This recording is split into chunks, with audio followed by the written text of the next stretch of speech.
دوستای عزیز، امروز ناگفتنمان مشخص است به روز معلم که ما همچنان آمدیم در یکی از آموزشگاه های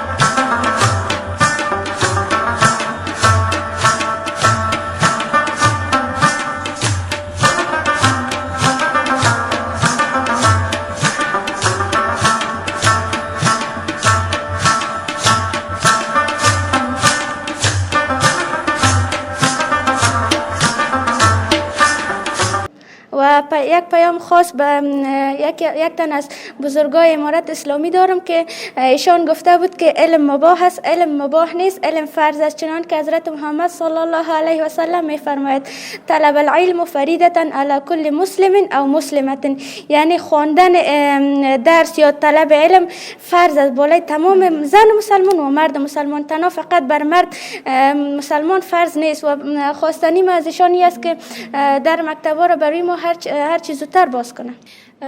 گفتنی ما همیشه همی بوده، تمام خواهرای ما که هستن صنفی هایم، کسایی که یعنی مکتبایشان عقب مانده میست که فقط کدام بسیار کار مشکل نیست، فقط در مکتب با ما باز کنن و برین شما درسایتان ادامه بدین. ادامه بدین. همه پیشتر که او دختر صحبت میکرد از چشمه ما رفتم، از این خاطر که اونجا کورس کاج در ذهن ما آمدن، یعنی بسیار غم انگیز است، بسیار دردناک است، چون این یک کورس است، اون یک کورس است، اونجا یک استاد بود، اینجا یک استاد است، بسیار دردآور است. خو کاش که اونم زنده می بود و امروز مثل که اینجا روز معلم تجلیل میشه اونجا تجلیل میشد. اون تاریخ که در کورس کار شد از وطن واقعا اقدر دردناک بود که همیشه یادم اومد تا تمام بدن ملرزه گرفت، چون کسایی که درس میخوانند تحصیل میکنن این نیست که آرزوهای خودن زیر خاک کنن، تمام از اینا آرزو دارن که یک جای برسن افتخار وطن ما باشن. و ما با برادرای امارت اسلامی سلام خدمت تقدیم تمام وطنداران گرامی قدرم، خدا کنه جور و سلامت و سرحال باشین هر جای که هستین، دور از آفت و بلا.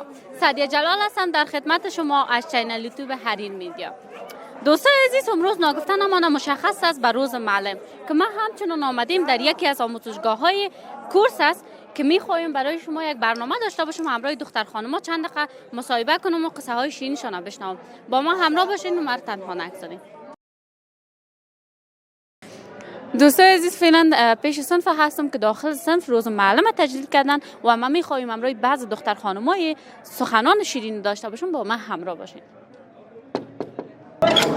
اجازه است استاد محترم و هموطنان عزیز، ما داخل صنف هستم که بسیار نام خدا صنف منظم جور کردن، دیگه ای که چی احساسات دارن و چی گفتنی دارن بر ما همراه بعض دختر خانم‌ها سخنان شیرین می داشته باشم. و سیده میرم طرف همین دختره که اینجا منظم شده. سلام علیکم. سلام علیکم. خوب هستی سلام؟ تشکر. خوش آمدین. شما همچنان خوش باشین و امروز بسیار خوشحال میشی. چه احساس داری؟ هرچی کوشش میکنم به زبانایی که یاد دارم، لغتایی که خواندیم در کتاب و اینا در 12 سال مکتب، نمیتونم اونطور لفظی را پیدا کنم که بتونم تشکری کنم از استادم و احساساتم بیان کنم. یعنی بیان نمیشه. بسیار احساس خوب داری. خوب داریم. مکتب خوندی؟ مکتب خلاص کردی یا نه؟ خیر، خلاص نکردیم، در جریان صنف 12 هستم. در کورس که درس میخوانی چی میخوانی؟ آمادگی میخوانی؟ انگلیسی میخوانی؟ بله، آمادگی کنکور میخوانم. مکتب خلاص نکردی؟ نه خیر، صنف 12 در جریان است. یعنی در جریان، یعنی عقب مونده درس. اگر مکتب میرفتی اول فارغ میشدی امسال؟ بله، ماه قوس دیگه امتحانای ما می بود، فارغ میشدیم. اما خوشترین خاطری جالب که از دوره مکتب داری؟ 12 سال اینا مکتب خواندی، اما بهترین خاطری که داری امرای صنفی چی بوده؟ یک بار صنف 3 بودم، مو برف شدی که وقتی که استاد داخل صنف میشه میزنن، او از پیشم در چشم استاد رفتن. استاد در اون وقت که یک جزا دادی؟ این تو شاگردان پیدا میشه که بعض استادا جزا بده. خب خواهر خانم، خدا معرفی نکردی به هموطنان عزیز؟ اسمم اسماست، صافه تخلص میکنم. دیگه صنف 12 در جریان است و یک تن از شاگردای کورس طلای نوین هستم. ما بر آرزوی موفقیت میکنم ان شاء الله مکتبان برایتان درش باز شود که برین درسایتان ادامه بدین و کدام گفتنی کدام خاص اگر از برادرای امارت اسلامی داشته باشید؟ گفتنی ما همیشه همی بوده. تمام خواهرای ما که هستن صنفیایم، کسایی که یعنی مکتبایشان عقب مانده میست که فقط کدام بسیار کار مشکل نیست، فقط در مکتب به ما باز کنن و برین شما درسایتان ادامه بدین. که ادامه بدین. زنده باشی. و ما خوش شدم که امروز چند قصه های شیرین داشتم و پیام خاصت به دختران جوان وطن ما چیست؟ ما همچنان خوش شدم از دیدنتان. پیام خاص ما است که در هر شرایط کمر همت بسته کنن، چون بار اول نیست که در افغانستان قسم یک شرایط میایه، یعنی ما تجربه کردیم قسم شرایط، پس خوبیش هم است که کمر همت بسته کنن، تسلیم نشه. زنده باشی و خوش شدم که امروز قصه هایی داشتم و شما در جایتان تشریف بیارین و خواهر بعدی ما که نمیخوایم. سلام، خوب هستی؟ علیکم سلام، شما چطور هستین؟ خوب هستین؟ شکر. زنده باشی. چطور هستی؟ چطور خدا خوب پیچانی؟ کرونا خو نیست؟ نه خیر نی. خب زنده باشی. خدا یک معرفی کو به می همتان نه پنوم ده حق رب چی مهربانه ده نومی سنا ده طلوع نوین کورس از دکون کی. چی مطالعه میکنید در کورس؟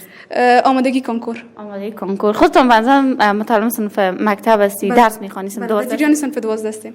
یعنی دیگه تو هم مثل صنف یک که اونجا 6 تا بود، اما تو در صنف 12 دیگه فارغ شدی؟ نه لا تو فارغ شوی نیو.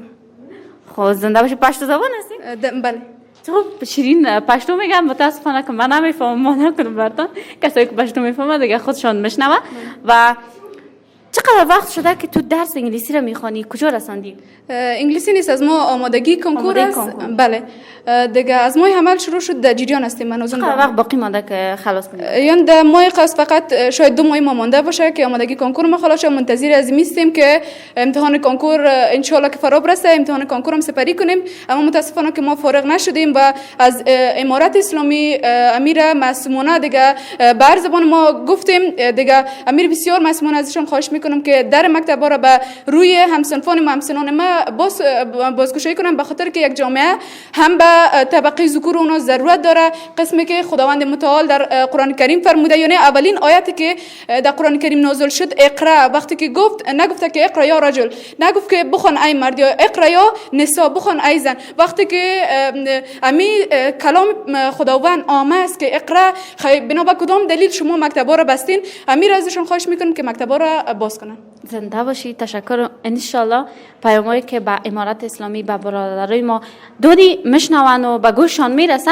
و خاطری جالب از دوره مکتب چیست؟ خاطره جالب ما می روز معلم بود که میگرفتیم در دوره صنفی می بودیم، اما متاسفانه که بیشتر از 1 سال میشه که حتی هیچ یکی از صنفی ما را ندیدیم. به شاندخان شدی یعنی؟ بسیار زیاد. بهترین دوستت که در دوره مکتب بود کی بود؟ نامش؟ امی صنفیه که مسموم بهترین دوستم. امی بهترین دوستت است که امیجا شوخک خندام داره. با شما بسیار صمیمی بودین؟ بسیار صمیمی بودیم. حالا که در کنار هم هستین خوش هستی یا نه؟ بسیار زیاد. اگه دیگه صنفی تو امیجا می بود، امیجا مکتبت می بود که درس میخوندی، روز معلم می بود، چقدر خوش می بودی؟ بسیار زیاد خوش می بودیم، به خاطر که ما دستم دمی 11 سال که 1 سال ما نرفتیم، 11 سال که داشتیم مثل یک فامیل وره در دوره هم جمع بودیم دیگه. بسیار خوش میشم که تمام صنفی ما بیاین، اما با این بسیار جگرخون شدم که یک تعداد زیادشون از درس خواندن محروم شدن. زنده باشی. من خوش شدم امروز سخنان داشتم. و پیام خاصت، پیام آخرت، گفتنی آخرت با کسایی که از طریق یوتیوب چینل یا تلویزیون میبینن چی است؟ پیام می است که دخترای جوان از این وطن کمر همت ببندین و هیچگاه در هیچ شرایط تسلیم نشین. خود به جرأت نسازین و به درسایتان ادامه بدین. هیچ وقت از دست خواندنتان دیگه کسل نشین، مانده نشید. به امید از اینکه درسایتان ادامه بدین. تشکر میکنم از خودت خواهر قندم و به جایتان تشریف بیارین. بیشتر از این مزاحمتان نمیشم. دوستای عزیز، امروز روز معلم است. روز هست که معلمای هر مکتب و هر سهم که هستند در هر جایی که درس میتن، به خصوص در مکتب‌ها، در کورس‌ها، واقعا افتخار ما هستند. جای ما را رساندن که هر کدام بل خصوص خودم که اینجا رسیدیم واقعا از درسایی است که استادای ما بر ما داده. و ما قصه های شیرین قند را از استاد محترم گرامی قدر که اینجا شیشتن می داشته باشم. با ما همراه باشین. سلام علیکم استاد محترم. علیکم السلام. خوب هستین صحتمند؟ سلامت باشین. تشکر لطف کردید. شما زنده باشین. خداوندتر از همه به این بیننده های عزیز یک معرفی کنید. دکتر شفیع فیاض هستم، یک تن از اساتید آمادگی کنکور کورس طلوع نوین و آموزشگاه عالی فرنگسرا جمع یسرا. استاد محترم چه احساس داری سرچوکی ششتی که هیچ وقت کس جای گرفتن نمیتونه؟ والا احساسم قابل بیان نیست. واقعا افتخار میکنم با این رقم خواهرای با همتی که دارم که با تمام مشکلات میآیند درس میخوانند، تحصیل میکنن و امید از این دارن که با هموطنای خود خدمت بکنن و واقعا زیاد سپاسگزارشان هستم که با وجود تمام مشکلات اقتصادی که دارن حداقلش چند روپیه را هزینه میکنن به خاطر مقام معلم. زنده باشین استاد محترم. و ما امروز واقعا ما هم احساس خوشی دارم که در کنار شما و استاد فهمیده است. لطف کردین. سلامت باشین و ما میخوایم با استفاده از این کمری شما روز معلمه بر تمام معلمین خودم که من سال 1387 از لیسه استقلال فارغ شدم، واقعا دست تمامشان از بوسیدن است و تمام اساتید افغانستان که با کمترین امکانات، با کمترین به اصطلاح معاش میآیند به اولاد از این وطن خدمت میکنن صادقانه، واقعا دستشان از بوسیدن است. یعنی نمیتونم احساساتم ابراز بکنم و بیان بکنم که به چی اندازه سپاسگزار استادایم هستم. واقعا استادای بزرگوار دستایتان از بوسیدن است. زنده باشین. تشکر از پیامتان. و استاد محترم مدت چند سال از شما در کورس درس میدین و ای شاگردایی که اینجا هستن تشریف دارن کل شاگردای خودت هست؟ بله، چیزی در حدود 12 یا 13 سال میشه که من تدریس میکنم. از سال 1389 در مؤسسه بهبود زنان افغان که در سرک یازدی خیرخانه بود و او وقت ما صرف بر طبقه اوناس تدریس میکردیم. چند وقت ما را سیدای کانادا تمویل میکرد و بعد از او هم سفارت فنلند برای 4 سال در مؤسسه بهبود زنان افغان تدریس کردیم و در حدود 8 سال هم شد تا امروز در آموزشگاه عالی یسرا که خودم تأسیس کردیم بسلا تدریس میکنم و در حدود تقریبا 2 سال هم شد که از سال گذشته کورس طلوع. زنده باشی استاد محترم و ما آرزوی موفقیت برات میخوایم. ان شاء الله پیشرفته شود، کورستان بزرگتر شود و شاگردایتان زیادتر شود. به نظرم شما کورس دارین که آماده کنکور است، کاملا دخترها کنکور میخوانن؟ بله برای چطور از کنکورتون کجا پیش رفته؟ چقدر شاگرد دارین در حدود؟ والا راست شرایطی که سال قبلی آمد سر روحی تمام شاگردان تاثیر گذاشت و از لحاظ اقتصادی مردم به اصطلاح با مشکل مواجه شدن. شاگردان نمیتونن فیسی که قبلا فعلا بپردازن. با وجود از اینکه ما فیس بسیار زیاد پایین آوردیم، یعنی در حدود 70 یا 80%، ولی بازم ما در حدود 50 تا 60% افت شاگرد داشتیم.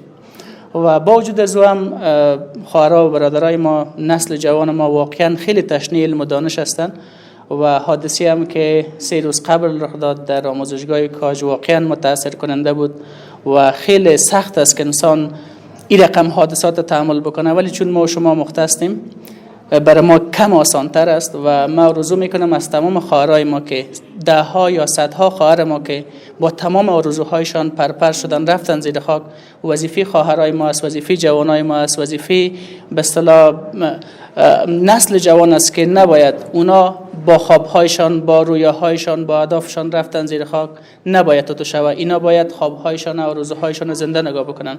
من مطمئن هستم آرزوی هر کدام از اونایی بود که یک روز یک وطن آزاد آباد داشته باشن و ما میخوایم از دختر خانما، از نسل جوان که باید آرزوهای از او خواهرای برادرایی که 3 روز قبل با یک عالم، با یک دنیا آرزو رفتن زیر خاک، باید به خاطر از اینا تحصیل کنن، زحمت بکشن، درس بخونن. همیشه شعار ما برای شاگردایی است که ما دفعتا نمیخوایم شما افغانستان آباد کنین، اول خودتان آباد کنین، اول خودتان شخصیت بسازین که بتونین برای خودتان، برای فامیلتان، برای 4 تا خویش و قومتان خدمت کنین. باز اگر تونستین برای وطن خودم خدمت میکنین و می که ما بتونیم خود به اندازی شخصیت بزرگ بسازیم که حداقل یک لقمه نان حلال پیدا بکنیم، برای فامیل خود خدمت بکنیم، یک دکتر خوب شیم. به نظر من اگر هر کس همین کارو بکنه وطن آباد میشه. زنده باشی. تشکر استاد محترم و امید که خسته نشده باشی. و من خسته نشدم. قصه های شما قدر شیرین است و بخصوص قصه های استاد محترم که واقعا بسیار گپای خوب زدن. امید که جوانان وطن ما شونده باشن و از این گوششان در آمده و از گوششان نبره. خب استاد محترم، پیام آخرتان برای کسایی که از طریق تلویزیون یا یوتیوب چنل میبینن چی است؟ خب استاد خیلی پیام داره، خصوصا استادایی که واقعا از دل جان به خاطر نسل جوان خدمت میکنه. من از پدرها و مادرها گله دارم. پدرها و مادرها باید تحصیل و به اصطلاح دانش فرزندشانه، کتاب فرزندشانه از پایوازی، از سیالی و شریکی، از لباس نو کرده ارزش بیشتر بدن. باید بر اولادای خود کتاب نو بخرن، لباس کنه در جانشان بکنن و تا زمانی که والدین توجه نکنن سر اولادا، سر به اصطلاح جوانای ما و شما، این وطن آباد نمیشه. این وطن با علم آباد میشه، این وطن با دانش آباد میشه و دانش به سادگی به دست نمیاد. ما باید مصرف کنیم. ما من حیث یک استاد میبینیم که سر یک شاگرد چقدر فشار است که میای به فرض مثال یک فیصد بسیار ناچیز را بر آموزشگاه میپردازه و در این عرصه ما جدا توجه والدین خواهان هستم که باید سر درس و تعلیم اولادای خود باید تلاش بکنن. زنده باشید. تشکر، وقتتان خوش و امید که تمام هموطنان عزیز ما بخصوص مادرای عزیز و پدرای عزیز پیام استاد محترم گرفته باشه. و من طرف دختر خانم دیگه میرم که میخوام امروز ما چند دقیقه سخنان داشته باشم. سلام علیکم. علیکم سلام، خوب هستین؟ بیا که من اینجا پلگکت بشینم. خوب هستی صحتمند؟ تشکر، شما خوب هستین؟ شکر، زنده باشی. و ما از اونجا شنیدم که میخوایم امروز ما چند رقم مثالی ببینیم. بله البته، چرا نه. ما اولتر از همه خوش آمدی میگم شما را و روز معلم از صمیم قلب تمام استادان گرامی به خصوص استاد شفیع جان تبریک میگم و امیدوار هستم هر روزتان همین قسم خوش باشه به استادان. مثل که امروز روز شما خوشتین میشه. بله. چی احساس داری امروز؟ خوش هستی به نظرم؟ احساس زیاد خوشی دارم چون که از چی وقت من منتظر از این روز بودم، چون که استاد شفیع زیاد به ما کوشش کرده و زیاد زحمت کشیده. اگرچه کدام کاری از دست ما نمیاد، میخواستم یک تبریکی برش بدم، شاید در مقابل زحمتاش کدام چیزی باشه. زنده باشی. میگه کم ما کرم شما. استادا همیشه کوشش میکنه سر شاگردای خود که شاگردایش یک جای برسه. بعض شاگردای هست که یک جای رسید باز استاد فراموش میکنه. نه خیر نه. با قسم شاگردا چی گفتن داری؟ بر من گفتنی ما برشانی است که هیچ گاهی زحمات استاد خود را فراموش نکنن و همیشه به یاد داشته باشن. موفق باشی. من خوش شدم که امروز طور یک دختر حجابی، طور یک دختری که درس خوان است و کوشش میکنه شیشتیم سخن میزنه. همچنان من هم خوش هستم و یک پیام خاص به یک تن از بزرگای امارت اسلامی دارم که ایشان گفته بود که علم مباح است، علم مباح نیست، علم فرض است. چنان که حضرت محمد صلی الله علیه و سلم میفرماید طلب العلم فریضه علی کل مسلم او مسلمه، یعنی خواندن درس یا طلب علم فرض است بالای تمام زن مسلمان و مرد مسلمان. تنها فقط بر مرد مسلمان فرض نیست و خواستنی از ایشانی است که در مکتبا را برای ما هر چیز زودتر باز کنه. موفق باشی. خوشحال شدم. دوستای مکتبت اینجا کی هست؟ همراه هست یا نه؟ بله است. ایشان شبنم جان دوست نزدیکم است و در مکتبم یک جای هستیم. باز چند نمره بودی در مکتب؟ چهارم نمره. صنف 12 بودم. هنوز مکتب خلاص نکردیم متاسفانه دیگه. اما تو جای بجای شما استاد هستین؟ نه دیگه، کوشش خودم میکنیم. مکتب خونه نیست، فارغ نشدیم. خب کنکور گرفتیم، اومده کنکور گرفتیم. ان شاء الله ما کوشش خودم میکنیم. خداوند مهربان است، میشه که مکتب باز شه. خداوند به آرزوهای دلتان برسانه و به جایی که آرزو دارین اموجا برسین و افتخار مسین خواهد. ان شاء الله. خدا حافظ. خدا حافظ. خوش شدم. من همچنان و هموطنان عزیزم و همشهریان عزیزم پیش مدیر کورس میرم که اینجا حاضر دارن و حاضر هستن. میخوایم امروز از اونها هم چند دقیقه مصاحبه داشته باشم و گپای دلشون بشنوم. سلام علیکم مدیر صاحب. سلام علیکم. سلامونه ټول استادانو ته او اوریدونکو ته او د زړه له کومې ټولو خپلو استادانو ته د معلم ورځ مبارکي وایم. بالخصوص زما ګران استاد محمد عظیم خاموش چې فعلا په ترکیه کې دی. تشکر استاد محترم مدیر صاحب. مدیر صاحب از این کورس هستی چقدر وقت میشه؟ در مدت چقدر وقت است که این کورس تسلیم شماست و پیش میبرین این کورس؟ تقریبا فعلا 3 ماه میشه که ما یه پیش میبریم، ولی درباره کورس و کورساری تقریبا 18 سال تجربه داریم. همینجا در کورس طلوع درس خواندیم، باز همینجا استاد شدیم. فعلا بعد 3 ماه افتیدن. خب باز چطور از شاگردایتون لایق است؟ کدام شاگرد لایق هم در بین از اینا پیدا میشه یا کلشان تنبل یا کلشان لایق است؟ نه نمیخواد، تمامش از یک سر لایق است. ما هر جمعه امتحان میگیریم و هر کدامش 320 335 340 نمره میبرم. به این مطمئن هستم که انشالله تمامش فوق العاده نمره میبرم. فوق العاده کلشان در پنجم کابل کامیاب شد. تمامش کامیاب میشه انشالله. تمامش فوق العاده انشالله کامیاب میشه. آرزوی از دختر خانمام این است که یک جای برسن، با آرزوی دل خودم برسن. باید یک نفر ناامید نشوم. در انگلیسی یک متل است میگه don't be disappointed. هیچ وقت ناامید نباشی، هر وقت بازم سر وقت است. بله. مدیر صاحب شما چند زبان یاد دارید؟ ما فقط هم 3 لسانه پشتو دری انگلیسی. کدام زیاد برتان آسان از دمی زبانتان میگرده و مفت یگان دفعه؟ انگلیسی فوق‌العاده خوب است، پشتو خود لسان خود ماست و دری هم لسان خود ماست. خدای نکرده من اگه درگیر شما باز چی کنم؟ از انگلیسی چه قسم آدم خدا بکشه؟ مثلا یک جای در انگلیسی بند میمونه. سیستماتیک کسی که درس بخوانم، یعنی مکمل لسان انگلیسی تقریبا در 2 ماه 3 ماه یک نفر نرمال یاد گرفته میتونم. خب بعضی مردم حتی سر از سالها تیر میکنن از این خاطر که فقط پیسه را جمع کنن. باید هدف استاد پیسه جمع کردن نباشه. نیچه میگه سنگین ترین مجازات برای یک معلم این است که شاگردانش همواره در شاگردیش باقی بمانند. ولی بدبختانه در افغانستان مردم میخواد که شاگرد باشن، نه که شاگردش استاد باشن. بله، سرچپش دیگه این زمانا سرچپش راست. خب ما یعنی شاگردای است که سر استاد خود استادی میکنن. چی کنیم؟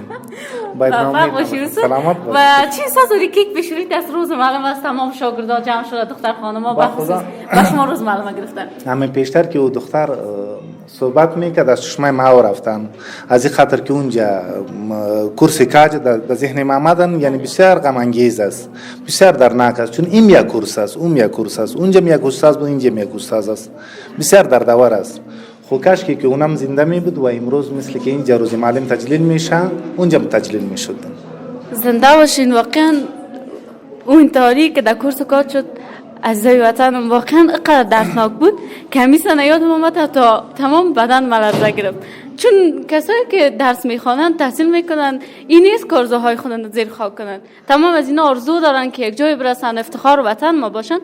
و ما به برادرای امارت اسلامی خواهشان ازشان میگم که امی در مکتب برای دختر خانما باز کنن، چون تمامشان چشم در راستن که در مکتب باز شو و درس بخوانن، بخصوص کسایی که هنوز فارغ نشدن صنف 12 هستن. واقعا اینا کنکور هم میخوانن، بسیار خودشان دیگه درک داشته باشن. نمیخوایم دیگه چیز اصلا وقتی که داشتیم چی میوند زنای افغانستان بود که پالوی مردای خود ایستاد شدن و با انگلیس شکست دادن. بعد از انگلیس تصمیم گرفتن که چطور میتونیم که مردم افغانستان، زنای افغانستان زیر حجاب نگاه کنیم تا که امی اولادایش جاهل تولد شد و جاهل بمونن.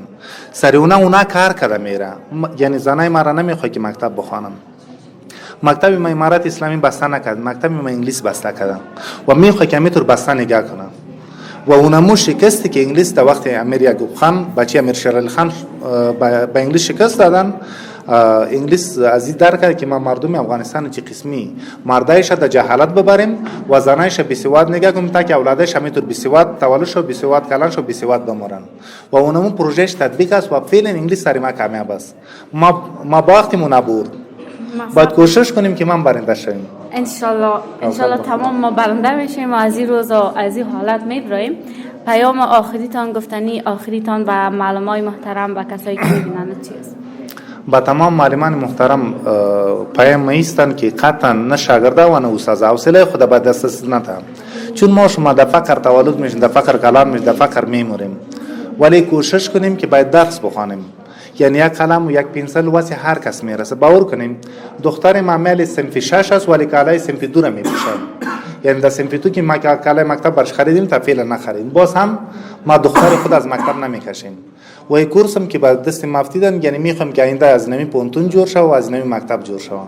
اگر امارت اسلامی مکتب باز کرد خوب، اگر نکرد ما اینجا پونتون جور میکنیم، قسم خوریم به تمام دخترها به طور رقم تدریس میکنیم.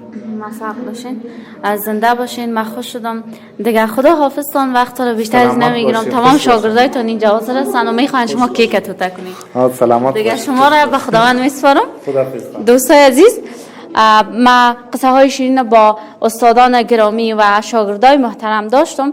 دوستای عزیزی بود برنامه امروز ما که برای شما به ثبت گذاشتم. امید که چند دقیقه لبخند به لبایتان آورده و شما قصه های شیرین دخترها را شنیده باشین. تا دیدار بعد به خداوند یکتا و مهربان میسپارمتان. لایک، کامنت، سابسکرایب یادتان نره. نظریتون رو با ما شریک سازید.